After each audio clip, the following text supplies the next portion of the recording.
ஆமென், ஸ்தோத்திரம்.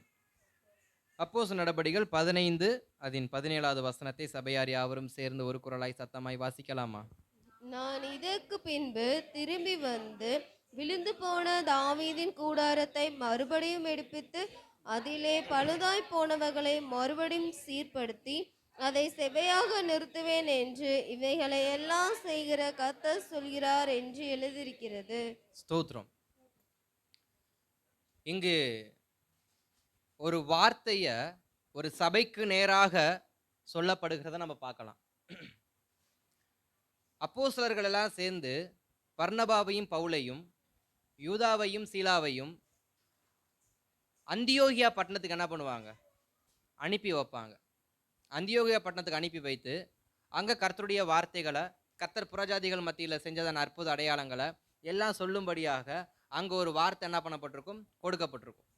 அதுல ஒரு ஒரு ஒரு வார்த்தைய அப்போஸ்தலர்கள் எழுதி வைக்கிறாங்க. என்ன அப்படின்னா, நான் இதற்கு பின்பு திரும்பி வந்து விழுந்து போன தாவீதின் கூடாரத்தை மறுபடியும் எடுப்பித்து அதிலே பாழானவைகளையும் மறுபடியும் சீர்படுத்தி அதை செவ்வையாக நிறுத்துவேன் என்று இவைகளையெல்லாம் செய்கிற கர்த்தர் சொல்லுகிறார் என்று எழுதி இருக்கிறதே அப்படிங்கிற அந்த வார்த்தையை சபைக்கு நேராக அவங்க என்ன பண்றாங்க?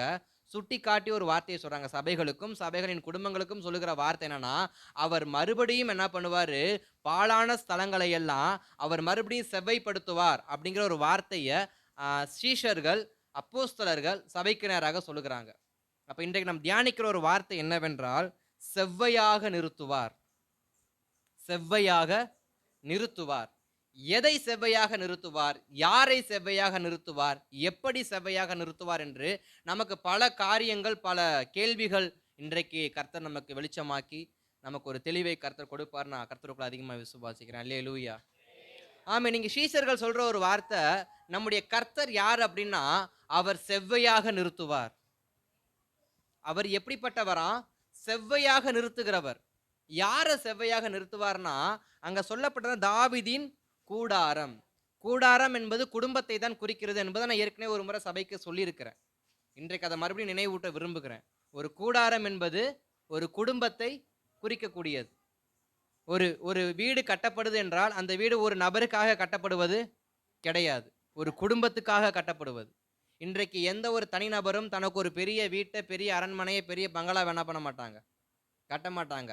ஒரு ஒரு மனுஷன் வாழ்றதுக்கு 4க்கு 4 ரூமு, 10க்கு 10 ரூம் இருந்தா போதும்னு சொல்லி இன்னைக்கு வாழ்ந்துகிட்டு இருக்கிறாங்க. ஆனா ஒரு கூடாரம், ஒரு வீடு அப்படின்னா அது ஒரு குடும்பத்துக்காக கட்டப்படுவது. அப்போ ஒரு கூடாரமானது கவிழ்க்கப்பட்டிருக்குது, ஒரு கூடாரமானது இடிக்கப்பட்டிருக்கு, ஒரு கூடாரமானது கரடுமுரடா இருக்கு, ஒரு கூடாரமானது செவ்வை இல்லாத ஒரு ஒரு வாழ்க்கையை வாழ்ந்து கொண்டு இருக்கு அப்படின்னா, அந்த கூடாரத்தை செவ்வைப்படுத்துவேன்னு சொல்லி ஏற்கனவே கர்த்தருடைய வார்த்தை எழுதியிருக்கிறதே அப்படின்னு சொல்லி ஆமோஸ் எழுதின தீர்க்க தரிசனம் 9ஆம் அதிகாரம் 12வது வசனத்தில் சொல்லப்பட்டதான வசனத்தை இங்க அப்போஸ்தலர்கள் மேற்கோள் காட்டி சபைக்கு சொல்லுகிறாங்க. அப்ப சபைக்கு அவங்க சொல்ல வர விஷயம் என்னன்னா, எந்த நிலையில் இருந்தாலும் அவர் நம்மை செவ்வையாக என்ன பண்ணுவார்? நிறுத்துவார். உங்களுடைய நிலைமையை குறித்து, உங்களுடைய வாழ்க்கையை குறித்து நீங்க பரிதபிக்க தேவையில்ல. கர்த்தர் நமது வாழ்க்கையை செவ்வையாக்குவார் அப்படின்னு அவங்க ஆணித்தனமான ஒரு வார்த்தையை சொல்றாங்க. காரணம் என்னவென்றால், புறஜாதி மக்களுக்குள்ளே அவர் அநேக அற்புத அடையாளங்கள் செய்து கொண்டிருக்கிறார். அப்ப எல்லோருடைய வாழ்க்கையிலும் அற்புதங்கள் செய்து கொண்டிருக்கிற கர்த்தர், எல்லோருடைய வாழ்க்கையிலையும் ஒரு பலனை கொடுக்கிற கர்த்தர் நமக்கும் ஒரு பலனை கொடுப்பார். நீங்கள் தைரியமா இருங்கள் என்று சொல்லி ஒரு வார்த்தை என்ன பண்றாங்க? சொல்லி அனுப்புறாங்க. அப்ப நம்ம தியானிக்கிற வார்த்தை, கர்த்தர் செவ்வையாக நிறுத்துவார். செவ்வையாகன்னா, ஒரு லூக்காவின் சுவிசேஷம் 3ஆம் அதிகாரத்தின் 4வது வசனத்தையும், ஏசாயாவின் தீர்க்கதரிசனம் 45ஆம் அதிகாரம் 2வது வசனத்தையும் ஒரு வாசிக்கலாமா? லூக்கா 3:4. பள்ளங்கள் எல்லாம் நிரப்பப்படும், பள்ளங்கள் எல்லாம் நிரப்பப்படும், சகல மலைகளும் சகல மலைகளும் குன்றுகளும் தாழ்த்தப்படும், ம், கோணலானவைகள் செவ்வையாகும், கரடானவைகள் சமமாகும் என்றும். ஸ்தோத்திரம். அங்க லூக்காவுல ஒரு வார்த்தை சொல்லப்படுகிறது, கோணலானவைகள். கோணலானவைகள் செவ்வையாக்கப்படும். அப்படியே ஏசாயா 45:2 வாசிங்க. ம், ம். போதும் போதும். கோணலானவைகளை செவ்வையாக்குவேன். அப்ப இந்த 2 வார்த்தையிலையும் சொல்லுகிற ஒரே ஒரு வார்த்தை என்னவென்றால், கோணலானவைகள். எது கோணலா இருக்கு? எது கோணலா இருக்கு? எரேமியா தீர்க்கதரிசி ஒரு வார்த்தையை சொல்லுவாரு, என்னைய கர்த்தர் குயவன் வீட்டுக்கு கொண்டு போனாரு. நான் குயவனை பார்த்து கொண்டிருந்தேன். அவன் ஒரு மண்ணை எடுத்து பானையாக செய்து கொண்டிருந்தான். நான் பார்த்து கொண்டிருக்கும் போதே அது அவனுடைய கரத்தில் கெட்டு போயிற்று. அது குயவனுடைய கரத்தில் இருக்கும் பொழுதே அது கெட்டு போயிற்று. அப்படின்னா என்ன? ஒரு செவ்வையான ஒரு வடிவம் இல்லாம, அது தாறுமாறான ஒரு வடிவம் எடுத்து அது கெட்டு போயிருச்சு. அப்ப இன்றைக்கு எத்தனையோ குடும்பங்கள் செவ்வையாக வடிவமைக்கப்படுவதற்காய் கர்த்தர் வணைந்தும், ஏதோ சில காரியங்களால அந்த குடும்பங்கள் என்ன பண்ணுது? கோணலான பாதைகள்லையும், கெட்டுப்போயும், ஒரு செவ்வை இல்லாத வாழ்க்கையும் வாழ்ந்து கொண்டிருக்கிறாங்க. அப்ப இன்றைக்கு இந்த 21 நாள் ஜெபத்துல, இந்த 7வது நாள் கர்த்தர் கொடுக்கிற வார்த்தை என்னன்னா, நான் செவ்வையாக்குவேன். நான் செவ்வையாக்குவேன். எதை செவ்வையாக்குவேன்? எதெல்லாம் கோணலா இருக்கோ, நம்முடைய குடும்பத்துல, நம்முடைய குடும்பத்துல இருக்கிற உறவினர்கள் மத்தியில, நம்முடைய சபைகள்ல எதெல்லாம் கோணலா இருக்கோ, அத்தனை காரியத்தையும் நான் என்ன பண்ணுவேன்? சரிப்படுத்துவேன். நான் செவ்வையாக்குவேன். நான் நிறுத்துவேன். இது கர்த்தருடைய வாக்கு. ஏன்னா தாவீதுடைய குடும்பம் எப்படிப்பட்ட குடும்பம் நமக்கு நல்லா தெரியும். தாவீதை போல கர்த்தரை ஆராதிக்க ஒரு மனுஷனை கண்டுபிடிக்க முடியாது. தாவீதை போல கர்த்தரிடத்துல பிரியமா இருக்க ஒரு மனுஷனை கண்டுபிடிக்க முடியாது. அப்படிப்பட்ட ஒரு குடும்பத்தினுடைய கூடாரம் விழுகும் என்றால் எப்படி கர்த்தர் சும்மா இருப்பார்? கொஞ்சம் யோசிச்சு பாருங்க. கர்த்தரை நேசிக்கிற ஒரு குடும்பம், கர்த்தரை ஆராதிக்கிற ஒரு குடும்பம், கர்த்தரை பின்பற்றுகிற குடும்பம், யாக்கோபின் தேவனை தன் தன் தேவனாய் கொண்ட ஜனம் பாக்கியம் உள்ளதுன்னு சொல்லப்பட்டிருக்கிற அப்படிப்பட்ட ஜனத்தினுடைய கூடாரங்கள் விழுந்து போகும் என்றால், அதை செவ்வைப்படுத்தாமல் கர்த்தர் எப்படி சும்மா இருப்பார்? நமக்கு நன்றாக தெரியும். யோபுவுடைய வாழ்க்கை, யோபுவுடைய குடும்பம் எப்படிப்பட்ட குடும்பம்னு. யோபுவின் குடும்பம் கர்த்தருக்கு பயப்படுகிற குடும்பம். ஏன்னா யோபு சொல்லுவாரு, என் பிள்ளைகள் பாவம் செய்திருப்பார்களோ என்று எண்ணி அவர் பலி செலுத்துவாராம். தன் பிள்ளைகள் பாவம் செய்திருப்பார்களோ என்று எண்ணி கர்த்தருக்கு பலி செலுத்துவாராம். அப்ப யோபு எப்படிப்பட்டவரா இருக்காரு? கர்த்தருக்கு ரொம்ப ரொம்ப பயந்த ஒரு வாழ்க்கையை வாழ்ந்துகிட்டு இருக்கிறாரு. ஆனா அவருடைய குடும்பம் எப்படிப்பட்ட குடும்பமா மாறுச்சு? சிதைக்கப்பட்டு, சிதறுண்டு போய், சின்ன பின்னமாச்சு. அவரை தவிர அவர் குடும்பத்துல யாருமே இல்லாத நிலைமைக்கு அவருடைய குடும்பம் மாறுச்சு. தாவீதின் குடும்பத்துல பார்க்கிறப்ப தாவீதுடைய குடும்பம் அப்படிதான் மாறுச்சு.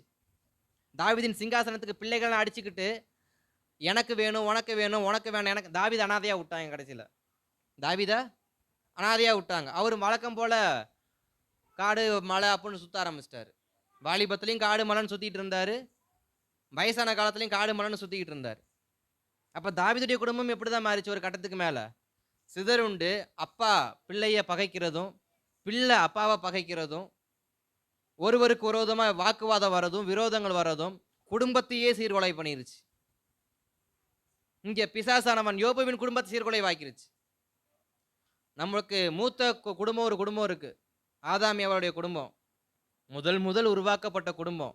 குடும்பத்தை பிசாசு சும்மா விட்டான்? சும்மாவா விட்டான்? சின்ன பின்னமாக்கிட்டான். அப்ப கர்த்தர் குடும்பத்தை மிகவும் நேசிக்கிறார். குடும்பங்களை அவர் ரொம்ப நேசிக்கிறார். நம்ம வேணா சொல்லலாம், ஐயோ கல்யாணம் பண்ணிட்டு அவன் படுற அவஸ்தை இருக்கே அப்படின்னு சொல்லிக்கலாம், சிரிச்சுக்கலாம். ஆனா அது அப்படி கிடையாது. கர்த்தர் ஒரு குடும்பத்தை அவர் ரொம்ப நேசித்தபடினால் அதை உருவாக்கினார். எப்படி உலகத்தை உருவாக்கினாரோ அதே போலதான் கர்த்தர் குடும்பத்தை உருவாக்கினார். அவர் குடும்பத்தை உருவாக்க கூடாதுன்னு நினைச்சிருந்தாருன்னா ஆதாம மட்டும் ஒண்டிக்கட்டையா விட்டு போயிருந்திருக்கலாம். ஆதாம் கடைசி வரைக்கும் ஒண்டிக்கட்டையான வாழ்க்கையை வாழ்ந்துட்டு மண்ணுக்குள்ள போயிருந்திருக்கலாம். ஆனா ஆதாம் ஒண்டிக்கட்டையா வாழக்கூடாதுன்னு சொல்லி அவனுக்கு ஒரு துணையை கொடுத்து, அவங்களுக்கு ஒரு பிள்ளையை கொடுத்து, அவங்கள ஒரு குடும்பமாக்கி, அந்த குடும்பத்துல கர்த்தர் என்ன பண்ணாரு? மகிமைப்படுகிறார். அப்ப குடும்பத்தை கர்த்தர் என்ன பண்றார்? ரொம்ப நேசிக்கிறார். அப்படி கர்த்தர் நேசிக்கிற ஒரு குடும்பத்துக்கும், கர்த்தரால் நேசிக்கப்படுகிற குடும்பத்துக்கும், கர்த்தரை நேசிக்கிற குடும்பத்துக்கும் ஒரு ஒரு கோணலான காரியங்கள், ஒரு வழிவிலகலான காரியங்கள், ஒரு பாரமான காரியங்கள் நடக்கும் என்றால் அதை எப்படி கர்த்தர் பார்த்துக்கிட்டு சும்மா இருப்பார்? அதனாலதான் ஆமோஸ் தீர்க்கதரிசிக்கு சொன்னாரு, விழுந்து போன என் தாவீதின் கூடாரத்தை நான் மறுபடியும் எடுத்து கட்டுவேன். அதுல பாழா போனதை நான் மறுபடியும் மறுசீரம் படித்து, அதுல ஸ்தோத்திரம் செவ்வையா இல்லாத காரியங்களை நான் செவ்வைப்படுத்தி மறுபடியும் அதன் ஸ்தானத்துக்கு நான் நிறுத்துவேன். அந்த வசனத்தை வாசிங்க. ஆமோஸ் தீர்க்க தரிசனம் 9:12 வாசிங்க. அந்நாளிலே விழுந்து போன தாவீதின் கூடாரத்தை நான் திரும்ப எடுப்பித்து அதன் திறப்புகளை எல்லாம் அடைத்து பழுதாய் போனவைகளை சீர்படுத்தி பூர்வ நாட்களில் இருந்தது போல அதை ஸ்தாபிப்பேன் என்று இதை செய்கிற கர்த்தர் சொல்லுகிறார். ஆமோஸ் கிட்ட கர்த்தருடைய வார்த்தை எப்படி வருது? பூர்வ நாட்களில் இருந்தது போல. எந்த நாட்கள் இருந்தது போல? பூர்வ நாட்களில் இருந்தது போல. நம்முடைய குடும்பம் பூர்வ நாட்கள்ல இருந்தது போல இருந்தா எவ்வளவு சந்தோஷமா இருக்கும். எத்தனை பேர் அந்த வாழ்க்கைக்கு ஏங்கி இருக்கீங்க? முன்னாடி இருந்தது போல என் குடும்பம் மாறினா எவ்வளவு சந்தோஷமா இருக்கும். ஆசை எத்தனை பேருக்கு இருக்கு? எல்லாருக்கும் அந்த ஆசை இருக்குல்ல. கர்த்தருடைய சமூகத்துல கேளுங்க, ஆண்டவரே என் குடும்பம் பூர்வ நாட்கள் இருந்தது போல மாறணும்ப்பா. என் குடும்பம் பூர்வ நாட்கள் இருந்தது போல மாறணும்ப்பா. அந்த அன்பு, அந்த பாசம், அந்த அண்ணன் தம்பிங்கிற பாசம், ஒருவருக்கொருவர் விட்டு கொடுத்து ஒருவருடைய வேலையை ஒருவர் எடுத்து செஞ்சு சமாதானமா சந்தோஷமா நாங்க களி கூர்ந்த நாட்களை மறுபடியும் நினைவு கூறுகிறோம்ப்பா. பூர்வ நாட்களுக்கு நேரம் எங்களை திருப்புங்கப்பா. அதுதான் தாவீதுடைய கூடாரத்தை குறித்து கர்த்தர் சொல்கிற தீர்க்க தரிசனமான வார்த்தை. பூர்வ நாட்களில் இருந்தது போல. இன்றைக்கு பூர்வ நாட்கள் இருந்த அன்பு இருக்கான்னு தெரியல. ஏன்னா ஒவ்வொரு குடும்பமும் ஓடுது. அது பாட்டுக்கு அவுத்து விட்ட காளையாட்டம், அவுத்து விட்ட குதிரையாட்டம், அது பாட்டு கண்ணா பின்னான்னு ஓடிக்கிட்டு இருக்கு. அதுல ஒரு சீரான வாழ்க்கை இல்லை. அதுல ஒரு செவ்வையான வாழ்க்கை இல்லை. இப்படித்தான் வாழணுன்ற ஒரு நெறிமுறை கிடையாது. அது பாட்டுக்கு என்ன பண்ணுது? அவுத்து விட்ட ஓடிக்கிட்டே இருக்கு. கர்த்தர் பார்த்தார். இப்படியே விட்டாவங்க என்ன பண்ண மாட்டாங்க? சரிப்பட மாட்டாங்க. இதை நான் மறுபடியும் செவ்வைப்படுத்தணும். காரணம், இது என்னால் ஏற்படுத்தப்பட்ட ஜனம். கர்த்தரால் ஏற்படுத்தப்பட்ட ஜனத்துக்கு, கர்த்தரால் உருவாக்கப்பட்ட ஜனம் இப்படிப்பட்ட ஒரு சீர்குலைவான வாழ்க்கையை வாழும் என்றால் எப்படி அதை கர்த்தர் பார்த்துட்டு சும்மா இருப்பார்? அதனாலதான் வார்த்தையை கூட நான் மறுபடியும் செவ்வையாக்குவேன்ப்பா. நான் மறுபடியும் செவ்வையாக்குவேன். நான் மறுபடியும் செவ்வையாக்குவேன். ஆதாமுடைய குடும்பத்துல எவ்வளவோ போராட்டங்கள் நடந்துச்சு. அத்தனை போராட்டத்திலும் அந்த குடும்பத்தை கர்த்தர் செவ்வையாக்கினார். எப்படின்னு கேக்குறீங்கன்னா, ஆதாம் ஏவாள் 2 பிள்ளைங்க, காயின் ஆபேல். 2 பேருமே இப்ப கர்த்தருக்கு தூரம் ஆயிட்டாங்க. ஒருத்தன் மரிச்சிட்டான், இன்னொருத்தன் மேல சாபம் இருக்கு. இப்ப இந்த குடும்பம் விருத்தி அடையாத நிலைமையில என்ன பண்ணுது? நிக்குது. சாபத்தை சுமந்து கொண்டு, இழப்பை சுமந்து கொண்டு, துரோகத்தை சுமந்து கொண்டு, கண்ணீரை சுமந்து கொண்டு ஆதாமும் ஏவாளும் அந்த தோட்டத்தில் உலாவி கொண்டு இருக்கிறாங்க. தோட்டத்தை விட்டு வெளியில கர்த்தர் எடுத்து வந்துட்டாரு. அங்க அவங்களுக்கு கொடுக்கப்பட்டதான கூடாரத்துல அவங்க எப்படி உலாவிக்கிட்டு இருக்காங்கன்னா, துக்கத்தை சுமந்துக்கிட்டு, கண்ணீரை சுமந்துக்கிட்டு, தன்னுடைய மகன் இறந்துட்டானே, தன்னுடைய மகனை கொன்னுட்டானே, ஒரு ஆதங்கத்திலையும் ஒரு தோல்வியிலையும் ஒரு கண்ணீரிலையும் ஆதாமின் குடும்பம் வாழ்ந்துகிட்டு இருக்கு. கர்த்தர் பார்த்தார், ஆதாமே நீ இந்த வாழ்க்கை வாழ்வதற்கு அழைக்கப்படலப்பா. நீ இப்படிப்பட்ட கண்ணீரை சுமக்க நீ அழைக்கப்படலப்பா. இப்படிப்பட்ட கண்ணீரின் வாழ்க்கையை நீ வாழ்றதுக்கு உனக்கு இந்த குடும்பத்தை நான் கொடுக்கலப்பா. நீ துக்கத்தின் மேல் துக்கத்தை நினைச்சு அழுகிறதுக்கு உனக்கு இந்த வாழ்க்கையை நான் கொடுக்கலப்பா. இந்த வாழ்க்கை நீ சந்தோஷமாய் வாழணும், எனக்கு சித்தமானபடி நீ வாழணும்னு சொல்லி இந்த வாழ்க்கையை நான் கொடுத்தேன். ஆனா அந்த வாழ்க்கை உனக்கு நரகமா தெரியுதா அப்படின்னு சொல்லி ஆதாமுக்கு சேத்துங்கிற ஒரு மகனை கொடுத்தார். ஆதாமுக்கு சேத்துங்கிற ஒரு மகனை கொடுத்தார். அந்த சேத்துங்கிற மகனை கொடுத்தப்ப ஏவாள் ஒரு வார்த்தையை சொல்லுவாங்க. அந்த வசனத்தை வாசிங்கன்னு திருப்பிக் கொள்ளுங்கள். ஆதியாகமத்தின் புஸ்தகம் அதன் 4ஆம் அதிகாரம் 25, 26 வசனத்தை வாசிக்கலாமா? பின்னும் ஆதாம் தன் மனைவியை அறிந்தான். அவள் ஒரு குமாரனை பெற்று, காயின் கொலை செய்த ஆபேலுக்கு பதிலாக தேவன் எனக்கு வேறொரு புத்திரனை கொடுத்தார் என்று சொல்லி அவனுக்கு சேத் என்று பெயரிட்டாள். சேத்துக்கும் ஒரு குமாரன் பிறந்தான். அவனுக்கு ஏனோஸ் என்று பெயரிட்டான். அப்பொழுது மனுஷர் கர்த்தருடைய நாமத்தை தொழுது கொள்ள ஆரம்பித்தார்கள். அப்ப அங்க சேத்தை குறித்த ஒரு வார்த்தைய ஆதாமும் ஏவாளும் சொல்றாங்க. என காயின் கொலை செய்த ஆபேலுக்கு பதிலாக. யாருக்கு பதிலாக? ஆபேலுக்கு பதிலாக. அப்ப கர்த்தர் நம்முடைய வாழ்க்கையில நாம் சுமந்து கொண்டிருக்கிற சுமைக்கு பதிலாக ஒரு காரியத்தை அவர் என்ன பண்றாரு? அதுதான் செவ்வையாக்குறது. செவ்வையாக்குறதுனா ஏதோ வேறொரு காரியத்தை வைத்தல்ல, பதிலாக. எதை நீ துக்கம் என்று சுமந்து கொண்டிருக்கியோ அந்த துக்கத்துக்கு பதிலாக, நீ கண்ணீரோடு இருக்க கண்ணீருக்கு பதிலாக, அவமானத்துக்கு பதிலாக, சாபத்துக்கு பதிலாக நான் எதை கொடுக்கிறேன்? சம்பூர்ணமான ஒரு வாழ்க்கையை நான் மறுபடியும் உனக்கு திருப்பி கொடுக்கிறேன். நான் எப்படிப்பட்ட வாழ்க்கையை நீ வாழணும்னு ஆசைப்பட்டியோ, அந்த வாழ்க்கையவே நான் உனக்கு மறுபடியும் என்ன பண்றேன்? கொடுக்கிறேன்றதுக்காக சேத்த கர்த்தர் கொடுத்தார். யார கொடுத்தாரு? சேத்த கொடுத்தாரு. இப்ப கர்த்தர் குடும்பத்தை நேசிக்கிறார் என்பதற்கு அந்த குடும்பம் ஒரு நல்ல உதாரணமா இருக்கா? அந்த குடும்பத்தை கர்த்தர் விட்டுட்டு போயிருந்திருக்கலாம் அப்படியே. கேடு கெட்டு போறாங்க கிழவனும் கிழவின்னு சொல்லிட்டுன்னு விட்டு போயிருந்திருக்கலாம்.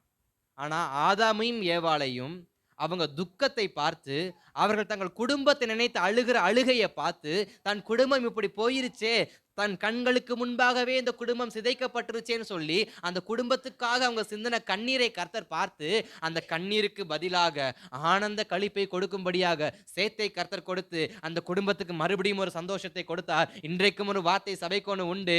என்னன்னா, உங்களுக்கு பதிலாய் ஒரு காரியத்தை கர்த்தர் என்ன பண்ணுவாரு? செய்வாரு. அந்த காரியம் உங்களுக்கு சந்தோஷத்தை கொடுக்கத்தக்கதாக, துக்கத்தை அல்ல, சந்தோஷத்தை கொடுத்து, உங்கள் குடும்பம் மறுபடியும் தலைக்கும்படியாக, சந்தோஷத்துல, நிம்மதியில, கண்ணீர் இல்லாத வாழ்க்கை வாழ்வதில் உங்க குடும்பம் தலைக்கும்படி ஒரு பதிலான காரியத்தை கர்த்தர் என்ன பண்ணுவாரு? செய்வார். அதை ஏற்றுக்கொண்டு, அதை நம்ம ஏற்றுக்கொண்டு வாழும் பொழுது நம்ம குடும்பம் மறுபடியும் சந்தோஷமான நிலைமைக்கு என்ன பண்ணும்? மாறும். ஆனா சிலர் என்ன சந்தோஷத்தை என்ன பண்றது இல்ல? ஏற்றுக்கொள்றது இல்ல. இன்றைக்கும் இழந்தவைகளை நினைத்து கண்ணீர் சிந்துகிற கூட்டம் இருக்கத்தான் செய்யறாங்க. ஆனா கர்த்தர் என்ன சொல்றாருன்னா, நீ இழந்ததை நினைச்சு கவலைப்படுறப்பா, நீ இப்படிப்பட்ட வாழ்க்கையை வாழ்ந்தா கண்டிப்பா நீ என்ன பண்ண மாட்ட? உன் குடும்பம் செவ்வையான வாழ்க்கை வாழாது. குடும்பம் செவ்வையாக்கப்படணும்னா நீ கர்த்தருடைய திட்டத்தை ஏற்றுக்கொண்டுதான் ஆகணும். எதை ஏற்றுக்கொண்டாகணும்?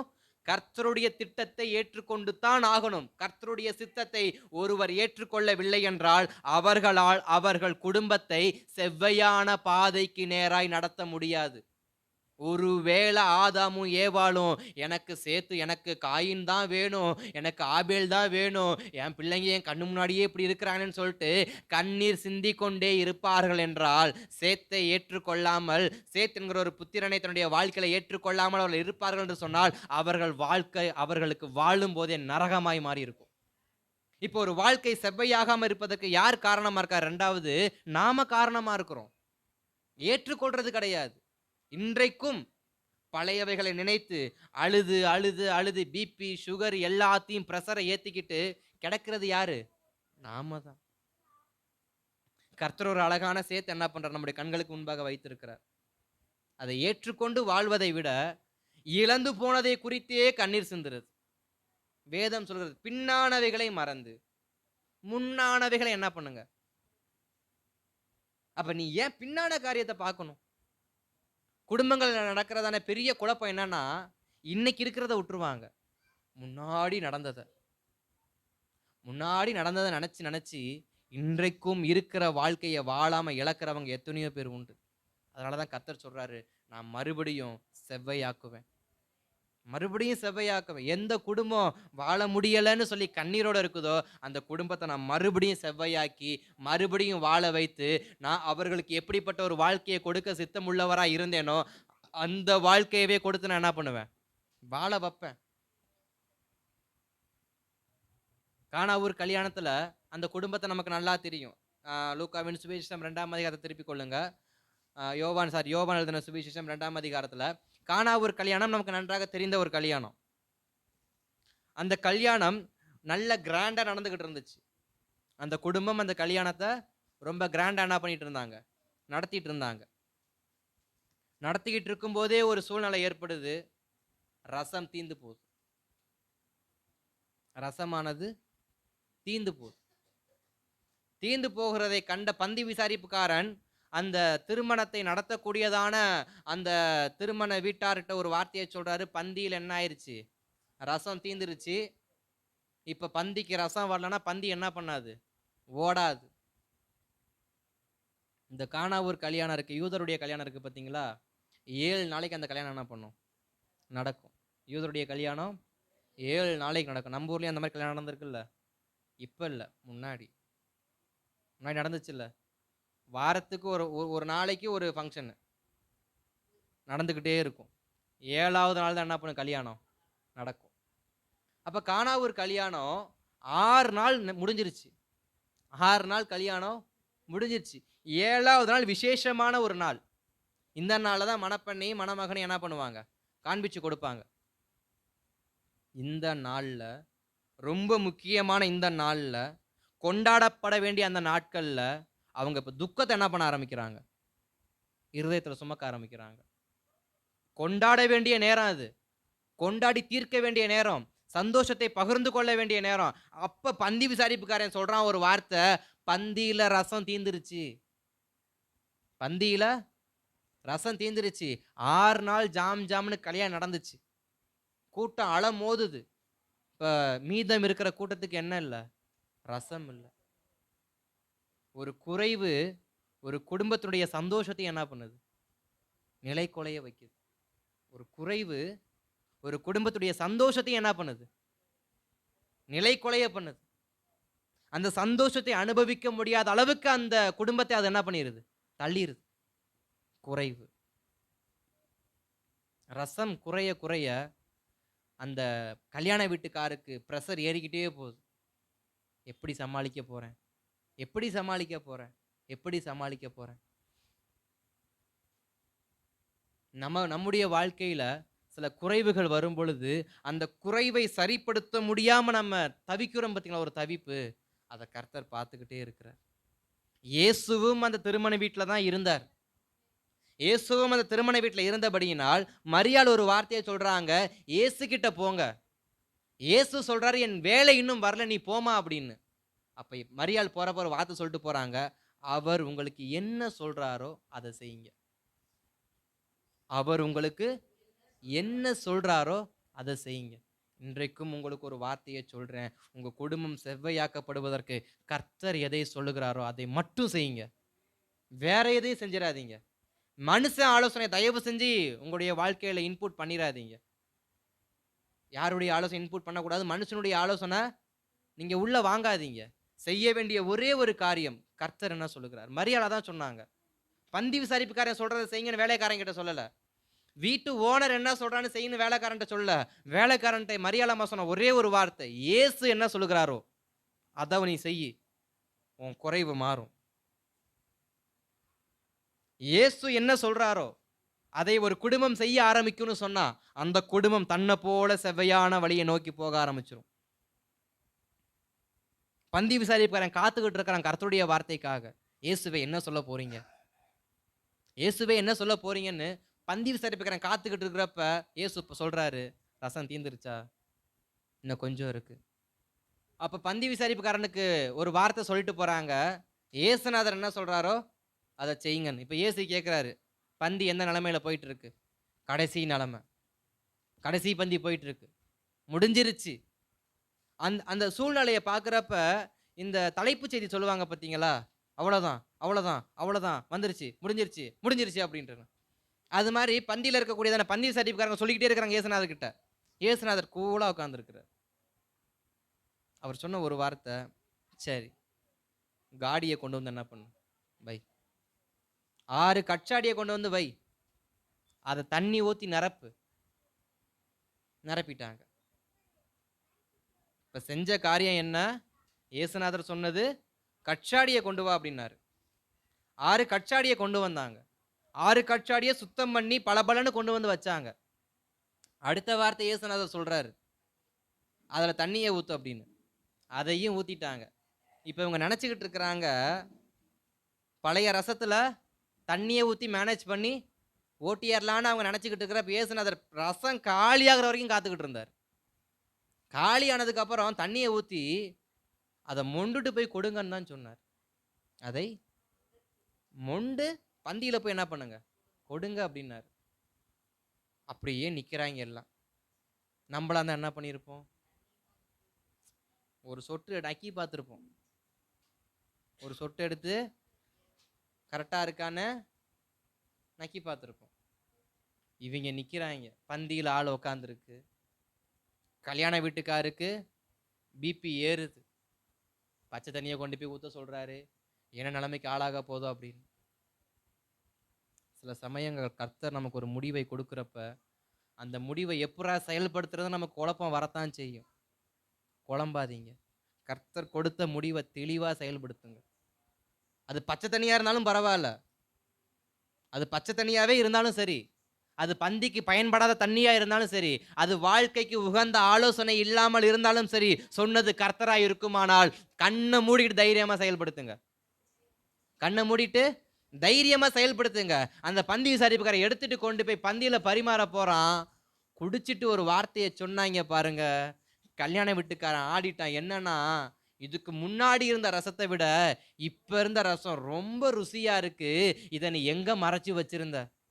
நம்முடைய வாழ்க்கை, நம்முடைய குறைவுகள் செம்மையாக்கப்பட்டு, நம்முடைய வாழ்க்கை செவ்வையாக்கப்பட்டு, நாம் நேர்த்தியான ஒரு வாழ்க்கைய வாழ்ந்து முடிக்கணும் அப்படின்னா, இயேசுநாதர் என்ன சொல்றாரோ அதை செஞ்சா போதும். யாரு சொல்றது?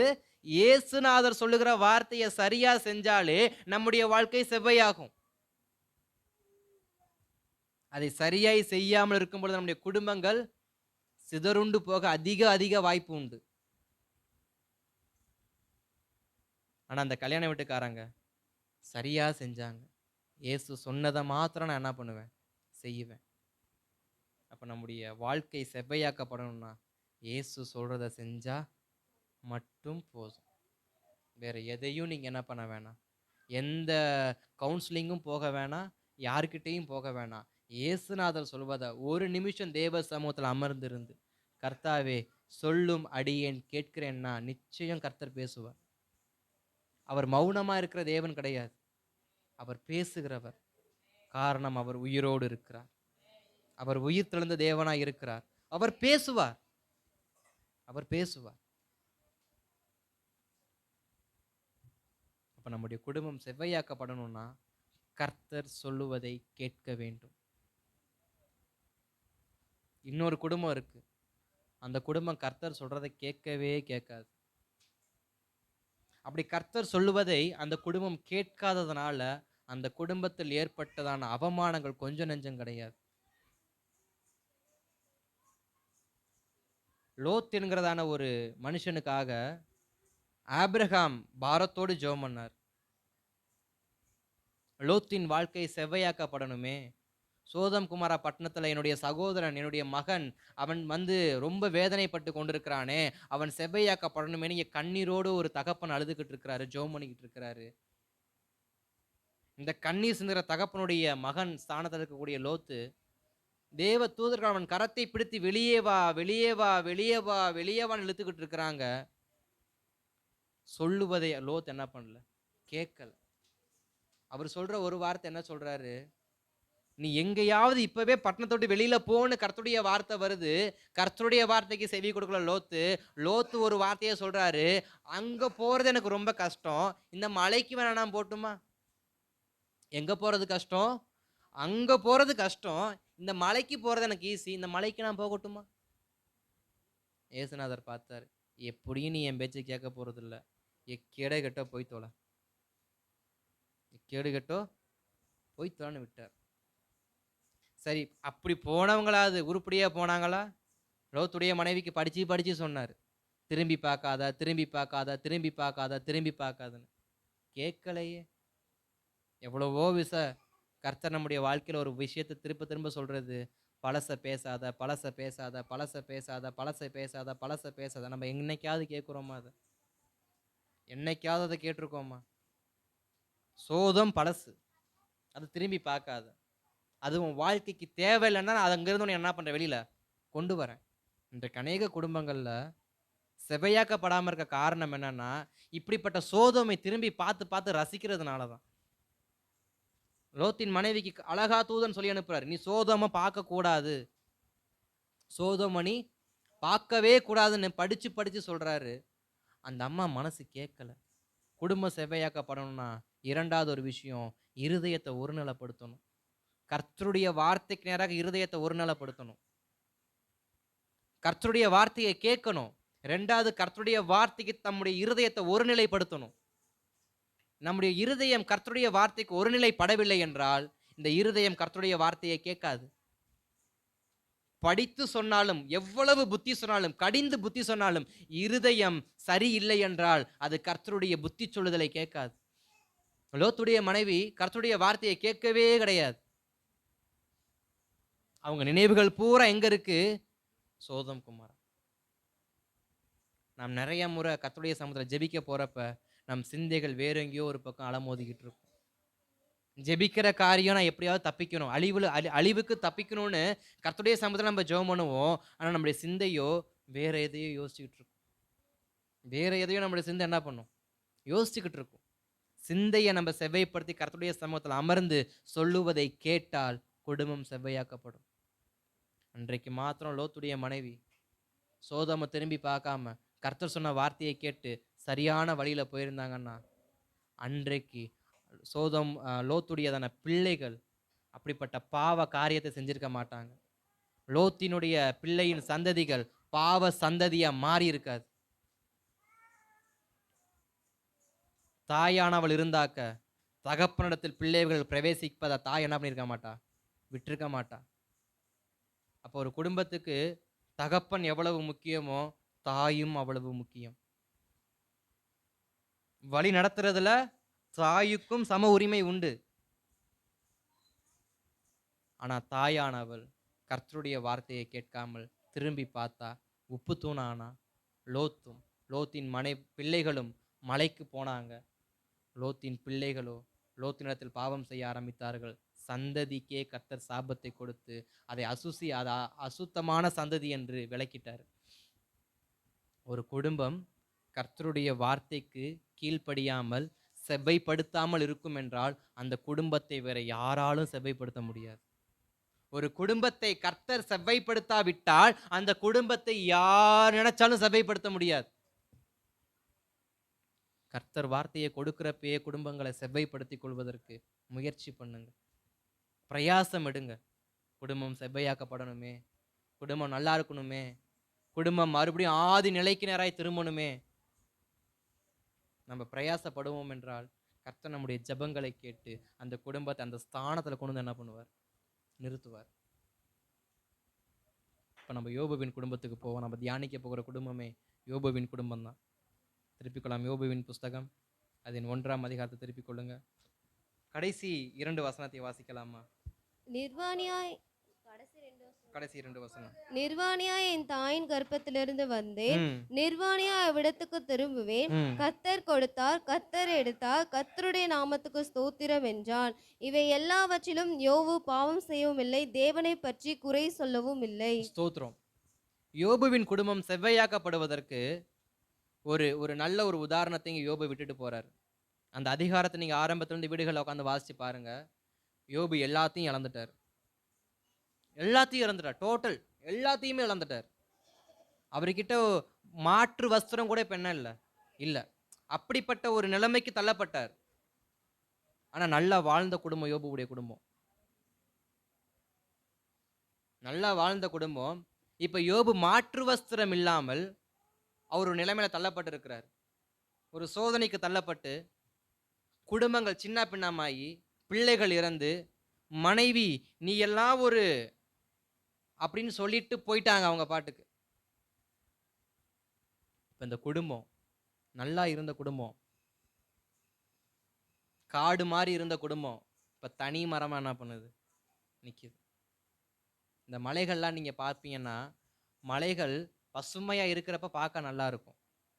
அந்த பசுமையெல்லாம் வெட்டிட்டு மொட்டை பாலைவனத்துல ஒத்த மரத்தை நிக்க வச்சு அது பார்க்க நல்லாவா இருக்கும்? யோபுவின் வாழ்க்கை அப்படிதான் இருந்துச்சு. மலை போல பசுமையா இருந்த குடும்பம் இன்னைக்கு வெட்டப்பட்டு ஒத்த பனைமரத்தை நட்டு வச்சது போல என்ன ஆயிடுச்சு? மாறிடுச்சு. கர்த்தர் பார்த்துக்கிட்டே இருந்தார் யோபுவுடைய வாழ்க்கையை. யோபு என்னதான் பண்றான் பாப்பமேன்னு யோபுவை பார்த்துக்கிட்டே இருந்தார். யோபு கர்த்தரை எதுவுமே பேசல. கர்த்தரும் யோபு கிட்ட எதையும் என்ன பண்ணல, பேசல. ரெண்டு பேருடைய வாழ்க்கையும் சைலண்டா தான் இருக்கு. யோபு கர்த்தரை குறித்து குறை சொல்லல, கர்த்தரும் யோபுவுக்கு எந்த ஒரு நல்ல ஆலோசனையும் என்ன பண்ணல, கொடுக்கல. கர்த்தர் சில குடும்பங்களிடத்தில் மௌனமாக தான் இருக்கிறார். ஆனா யோபு சொல்ற வார்த்தை என்ன? கர்த்தர் என் குடும்பத்துக்கு எதையாவது ஒன்று செய்வார். எனக்கு ஏதாவது ஒன்று கர்த்தர் என்ன பண்ணுவார்? செய்வார். என் குடும்பம் இப்படி சின்ன பின்னமாகி போக கர்த்தர் என்ன பண்ண மாட்டார்? விட மாட்டார். கர்த்தர் கொடுத்தார்ல, கர்த்தர் எடுத்தார்ல, திரும்பவும் கர்த்தர் என்ன பண்ணுவார்? எனக்கு கொடுப்பாருன்ற ஒரு ஒரு விசுவாசத்தோட யோபு என்ன பண்றார்? நம்முடைய குடும்பம் செவ்வையாக்கப்படணும்னா நாம் செய்ய வேண்டிய 3வது ஒரு காரியம் என்னன்னா, நாம் எந்த இடத்திலும் தேவனை தூஷியாதபடிக்கு, ஏன் ஆண்டவரே எனக்கு இந்த வாழ்க்கையை கொடுத்தீங்க? ஏன் ஆண்டவரே இந்த வாழ்க்கையை எனக்கு கொடுத்தீங்க? ஏன் ஆண்டவரே இந்த கணவனை கொடுத்தீங்க? ஏன் ஆண்டவரே இந்த மனைவியை கொடுத்தீங்க? என்னை ஏன் இந்த குடும்பத்துல பிறக்க வச்சீங்க? நான் வேற ஏதாவது நல்ல பணக்கார வீட்டுல பிறந்திருக்க கூடாதா? இப்படிப்பட்டதான தேவ தூஷணங்களை எல்லாம் நம்ம குறைச்சிக்கிட்டு நம்முடைய வாழ்க்கையை நம்ம கொஞ்சம் நிதானிச்சு வாழ ஆரம்பிப்போம்னா கர்த்தர் குடும்பத்தை செவ்வைப்படுத்துவார். கர்த்தர் குடும்பத்தை செவ்வைப்படுத்துவார். விழுந்து போன குடும்பம் தான், அதை மறுபடியும் பூர்வ நிலைக்கு நேரம் என்ன பண்றார்? மாத்துறார். விழுந்து போன தாவீதின் கூடாரத்தை பூர்வ காலத்தில் இருந்தது போல நான் மறுபடியும் என்ன பண்ணுவேன்? செவ்வையாக்குவேன். ஆதாமின் குடும்பத்துக்கு சேத்தை கொடுத்து கர்த்தர் செவ்வைப்படுத்தினார். கானாவூர் கல்யாண அந்த திருமண வீட்டுல குறைவை நிறைவாக்கி கர்த்தர் செவ்வைப்படுத்தினார். லோத்தின் வாழ்க்கையில பாவத்திலிருந்து வெளியே வந்து அந்த குடும்பத்தை செவ்வையாக்க வேண்டும் என்று கர்த்தர் எவ்வளவோ பிரயாசப்பட்டார். ஆனா அந்த குடும்பமா அவருடைய வார்த்தையை கேட்கல. அந்த குடும்பமா கர்த்தருடைய வார்த்தையை கேட்கல. அதனால அந்த குடும்பம் செவ்வையான வாழ்க்கையிலிருந்து விலகி ஓடிருச்சு. ஆனா யோபுவின் குடும்பமோ, கர்த்தர் செய்வார், நான் காத்து கொண்டிருக்கிறேன். கர்த்தர் செய்வார் என்று யோபு என்ன பண்றாரு? காத்து கொண்டிருக்கிறார். நம்முடைய இருதயம் 4வதாய் கர்த்தருடைய செய்கைக்காய் காத்திருக்க வேண்டும். கர்த்தருடைய செயல்களுக்காக நம்முடைய குடும்பம் காத்திருக்கணும். எனக்காய் கர்த்தர் செய்வார், எனக்கு குறித்ததை எனக்கு நிறைவேற்ற உண்மையுள்ளவர். இதை யோபு தானே சொன்னாரு.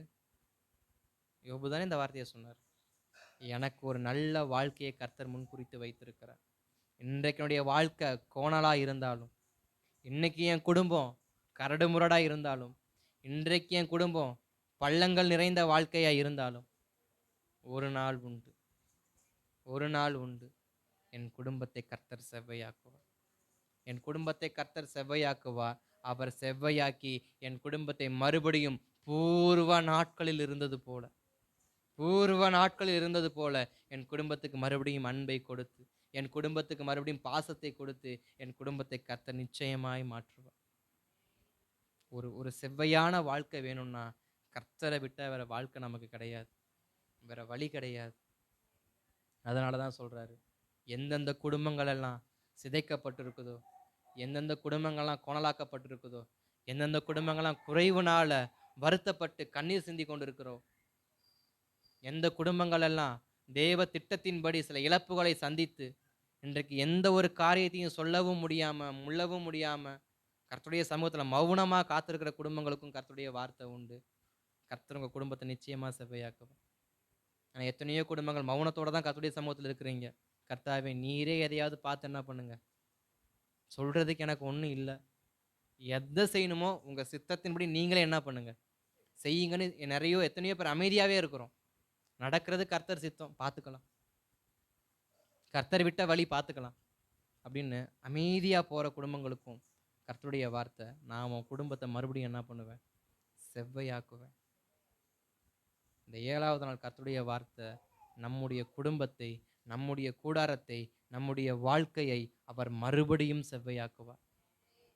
நம்முடைய ஆவிக்குரிய வாழ்க்கை மறுபடியும் செவ்வையாக்கப்படும். எந்தெந்த இடத்துல ஆவிக்குரிய வாழ்க்கையில நம்ம விடுபட்டு போனோமோ அத்தனையும் செவ்வையாக்குவார்.